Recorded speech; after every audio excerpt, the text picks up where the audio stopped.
c'est un demi-frère d'Adama. Il a presque le même âge que lui, 24 ans en 2016. C'est lui que les gendarmes étaient venus arrêter le jour de la mort d'Adama.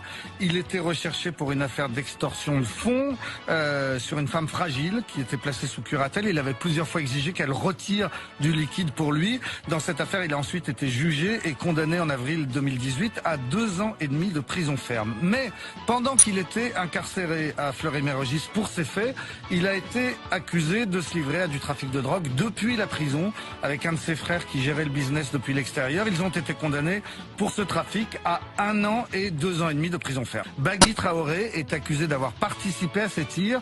Il est mis en examen pour tentative de meurtre sur des agents de la force publique. Il va comparaître à l'automne prochain devant une cour d'assises. 3 mois après la mort d'Adama, la maire de la ville avait reçu des menaces, notamment des frères Traoré, et le conseil municipal devait étudier la mise en place d'une protection pour l'élu. 2 des frères ont voulu assister à cette réunion où on allait parler d'eux. On leur a refusé l'entrée. Une bagarre a éclaté. Une policière a reçu un coup de poing dans la figure.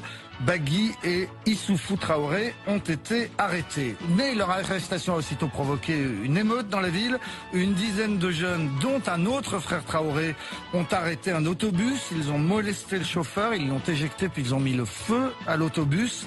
Bagui et Issoufou seront jugés dès le lendemain, condamnés à 8 mois et 3 mois de prison ferme pour le coup de poing à la policière en marge du conseil municipal. Et Yacouba, lui, sera jugé plus tard pour l'incendie du bus et condamné à 3 ans de prison ferme. L'affaire la plus sordide concerne Adama Traoré lui-même. Oui, peu de temps avant sa mort, Adama Traoré était incarcéré à la prison d'Ony, la maison d'arrêt du Val d'Oise. Le 22 mai 2016, une femme s'est présentée au commissariat de Pontoise. J'ai lu hier le PV de son audition. Elle raconte que son fils Steven partage la cellule d'Adama Traoré, qu'il fait l'objet de sévices. Et finalement, en pleurs, il a avoué à sa mère avoir été violé par Adama.